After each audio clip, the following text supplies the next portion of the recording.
Hello students, welcome to maths calculator. आज start करते हैं आपका न्यू चैप्टर अलजेब्रा। तो अभी तक आपने मैथ्स की बहुत स्ट्रीम पढ़ी है, जैसे ज्योमेट्री पढ़ी है, अर्थमेटिक पढ़ी है, ये थर्ड है आपकी अलजेब्रा। ज्योमेट्री में क्या होता है, कोई भी फिगर्स जो होती है हमारी, लाइन, सेगमेंट, सर्कल, शेप्स जो हैं, ये सब हमारा ज्योमेट्री में आता है। अर्थमेटिक नंबर्स से रिलेटेड जो भी आप कैलकुलेशन करते हैं, 2 + 2, 2 - 1, ये सब किस में आता है, अर्थमेटिक में। अब ये नई चीज है आपके लिए अलजेब्रा। इसमें क्या होता है, लेटर्स का यूज करते हैं हम। अब लेटर्स का यूज हम बहुत तरीके से करते हैं, तो स्टार्ट करते हैं कैसे कैसे करते हैं। सबसे पहले आपकी बुक में दिया हुआ है इसमें एक मैच स्टिक पैटर्न, उससे हम समझते हैं कि क्या होता है अलजेब्रा में। तो सपोज ये एल लिखा है हमने, किससे, मैच स्टिक से। तो हमने क्या किया, 2 मैच स्टिक लिए, एक ये, कितनी, 2 मैच स्टिक्स। और कितने एल बनाने के लिए, 1 एल बनाने के लिए। फिर अगर हमें एक और बनाना हो तो हम क्या करेंगे, एक मैच स्टिक यहां लगाई, एक यहां लगाई, एक यहां पे, एक यहां पे। तो कितने एल बन गए, 1 2 एल बन गए। और मैच स्टिक कितनी यूज में आई, 1 2 3 4। ऐसे ही अगर हम बहुत सारे बनाए, सपोज हमने ये 4 बना दिए, तो कितनी मैच स्टिक यूज में आई, 8। और एल कितने बने, 4। तो इसमें एक रिलेशन बन रहा है कि 1 एल के लिए 2 मैच स्टिक्स, 2 एल के लिए 4 मैच स्टिक्स, 4 एल के लिए 8 मैच स्टिक्स। मतलब 1 एल के लिए 2 चाहिए, तो टोटल कितनी चाहिए हमें, 2n। 2n match sticks required to draw a L, किसके लिए, फॉर एल। अब यहाँ पे n क्या है, ये पता करना हमें जरूरी है, तभी तो हम कैलकुलेट कर पाएंगे कि कितनी मैच स्टिक चाहिए। n है number of L, number of L. अब यहाँ पे अगर हमें 1 एल बनाना है तो क्या हो गया, 2 × 1, कितनी मैच स्टिक आई, 2। 2 बनाने हैं तो n की वैल्यू क्या हो गई, 2, तो ये हो गया 4। अगर मान लो 4 बनाने हैं तो क्या हो गई, 8। ये देखिए यहाँ पे हमें यही सेम चीज आ गई है हमारी। तो दैट मीन्स n क्या हो गया, एक वेरिएबल हो गया, जो कि हमने यूज करा और एक फॉर्मूला बना लिया कि l बनाने के लिए हमें 2n मैच स्टिक्स रिक्वायर्ड होंगी। चलिए अब देखते हैं कि वेरिएबल्स का यूज क्या है अलजेब्रा में, या किसी भी चीज में क्या यूज है मैथ्स में। तो सबसे पहले देखते हैं रूल्स ऑफ ज्योमेट्री। हमारे जितने भी फॉर्मूलाज हैं मैथ्स में, वो सभी में क्या होगा, वेरिएबल का यूज होगा। कैसे देखते हैं, तो ज्योमेट्री में क्या है, पेरीमीटर ऑफ अ स्क्वायर।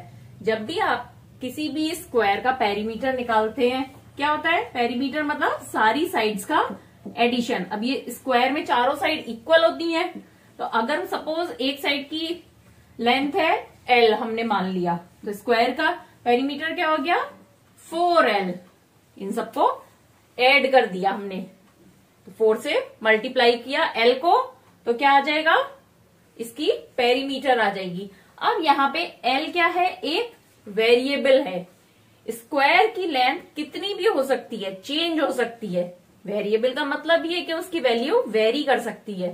तो l चेंज हो सकती है, लेकिन पेरीमीटर उस स्क्वायर की क्या होगी, 4l। अब इसी तरह से perimeter of a rectangle. Rectangle क्या होता है, जिसकी लेंथ और ब्रेथ अलग अलग होती है। सपोज ये l मान लिया और ये हमने b मान लिया, तो पेरीमीटर क्या हो गया, l + b + b, तो क्या हो गया, 2l + 2b। ये इसकी पेरीमीटर है। तो अब कोई भी रेक्टेंगल हो तो उसमें l और b क्या है, वेरिएबल है। तो अगर l और b की वैल्यू आपको पता है तो आप उसकी पेरीमीटर कैलकुलेट कर सकते हैं। तो अब जैसे हमने ज्योमेट्री में रूल्स होते हैं हमारे, हमने देखे अभी, अब ऐसे ही अर्थमेटिक के जो रूल्स हमने पढ़े हैं उनमें देखते हैं कि वेरिएबल का यूज कैसे होता है। तो अर्थमेटिक में एक रूल होता है हमारा, commutativity of addition of 2 numbers. That means 4 + 3 को हम क्या लिख सकते हैं, 3 + 4। इसी तरह से 5 + 6 को क्या लिख सकते हैं, 6 + 5। मतलब एडिशन में नंबर्स का ऑर्डर चेंज होने से कोई फर्क नहीं पड़ता है। 5 में 6 प्लस करें या 6 में 5 प्लस करें, एक ही बात है। तो इसको हम फॉर्मूले की तरह क्या लिख सकते हैं, a plus B equal to B plus A. मतलब a में b को ऐड करें या b में a को ऐड करें, कोई फर्क नहीं पड़ेगा। अब a और b क्या हो गए, वेरिएबल्स हो गए। a में यहां पे क्या है, a की जगह 4 है और b की जगह 3, और इसमें a की जगह 5 है और b की जगह 6। तो नंबर्स कुछ भी हो सकते हैं, लेकिन कम्यूटेटिविटी ऑफ एडिशन क्या हुआ, a plus B equal to B plus A. Similarly एक नेक्स्ट हमारा रूल होता है commutativity of multiplication of two numbers, कि अगर हम 4 को 3 से मल्टीप्लाई करें तो क्या लिख सकते हैं, 3 मल्टीप्लाइड बाय 4। इसी तरह से 5 मल्टीप्लाई बाय 6 क्या होगा, 6 मल्टीप्लाइड बाय 5। मतलब अगर मल्टीप्लीकेशन हो रहा है तो हम नंबर्स का ऑर्डर चेंज कर सकते हैं। तो इसमें भी यहां पे क्या लिख सकते हैं हम, a multiplied by b equal to b multiplied by a। इसमें क्या हो गया, a की जगह 4 और b की जगह 3। इसी तरह से यहाँ पे a इक्वल टू 5 और b इक्वल टू 6। दोनों की स्टेटमेंट को हम a multiplied by b equal to b multiplied by a लिख सकते हैं। नेक्स्ट रूल होता है हमारा डिस्ट्रीब्यूटिविटी ऑफ नंबर्स। नंबर्स को डिस्ट्रीब्यूट करना कैसे, जैसे अगर हम 4 को मल्टीप्लाई कर रहे हैं 48 से, तो इसको हम क्या लिख सकते हैं, 4 मल्टीप्लाइड बाय 48 को हमने डिस्ट्रीब्यूट कर दिया 40 प्लस 8 में। अब अगेन इसको हम क्या लिख सकते हैं, 4 multiplied by 40 plus 4 multiplied by 8। तो ये एक ही बात होगी। यहां पे क्या किया, 4 को हमने पहले 40 से मल्टीप्लाई कर दिया और एक जगह 4 को 8 से मल्टीप्लाई किया और दोनों का एडिशन कर दिया। तो इसमें हमारा क्या फॉर्मूला बन सकता है, a ब्रैकेट में b plus c equal to a multiplied by b plus a multiplied by c। मतलब b और c का एडिशन किया, यहाँ b और c क्या हो गए, ये हो गया 40b और c हो गया 8 और a है 4। तो a को हमने पहले b से मल्टीप्लाई किया 40 से करा, और यहाँ पे a को c से मल्टीप्लाई किया 4 को 8 से करा, फिर दोनों को ऐड कर दिया।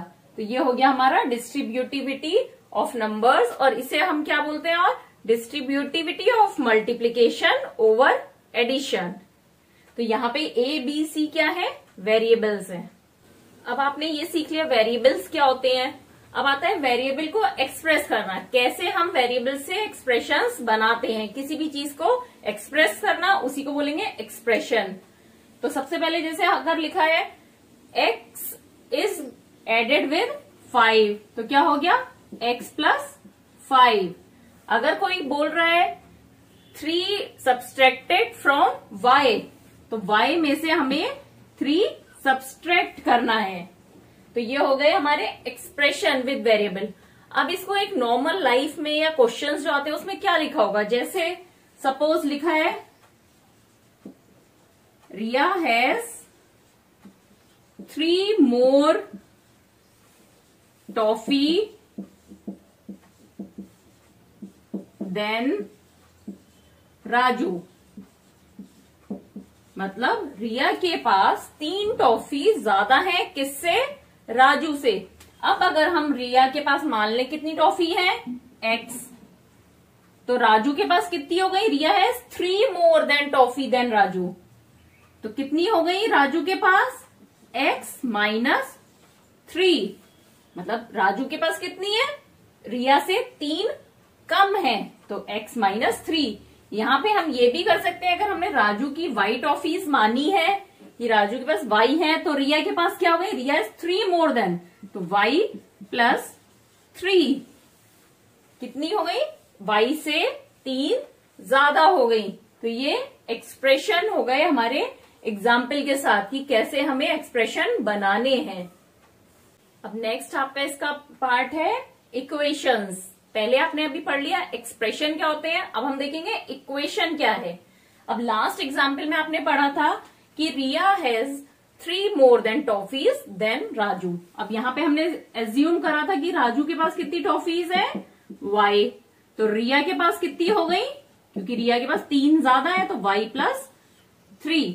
अब अगर यहाँ पे दिया है रिया के पास 10 टॉफीज है, रिया के पास कितनी है 10 toffees, that means y plus 3 की वैल्यू क्या हो गई 10, क्योंकि रिया की हमने टॉफीज एक बार राजू की टॉफीज से कंपैरिजन करके भी कैलकुलेट करी है और यहाँ पे दी हुई है कि रिया के पास 10 टॉफीज हैं, तो y प्लस 3 इक्वल टू 10, तो ये हमारी हो गई इक्वेशन।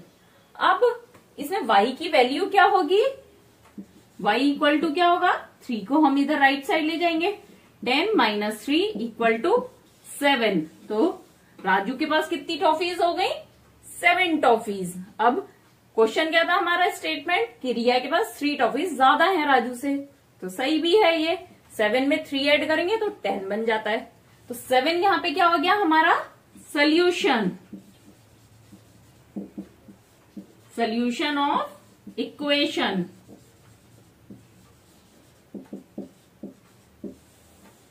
अब सोल्यूशन क्या होता है, जो भी इस इक्वेशन को सेटिस्फाई करेगा वो उसका सोल्यूशन है। जैसे यहां इक्वेशन है y प्लस 3 इक्वल टू 10, तो अगर यहाँ पे 7 लिया है हमने तो ये y की जगह हमने 7 रखा प्लस 3 इक्वल टू 10, तो ये स्टेटमेंट हमारा सही है, तो ये सोल्यूशन 7 है। अगर सपोज यहाँ हम 6 रखें y की जगह तो 6 प्लस 3 इक्वल टू 10, पर ये स्टेटमेंट तो हमारा रॉन्ग हो गया, क्योंकि 6 प्लस 3 क्या होगा 9 और यहाँ पे क्या है 10, तो ये सोल्यूशन नहीं होगा 6। तो जो भी नंबर हमारी इक्वेशन को पूरी तरह से सेटिस्फाई करेगा वो ही हमारा सोल्यूशन होगा। अब ये पूरा चैप्टर मैंने आपको क्लियर कर दिया है, अब आगे हम इसकी एक्सरसाइज करेंगे, उससे भी आपको क्लियर होगा। फिर भी कुछ क्लियर नहीं हो तो आप मुझे कमेंट करके जरूर अपने डाउट्स पूछिएगा।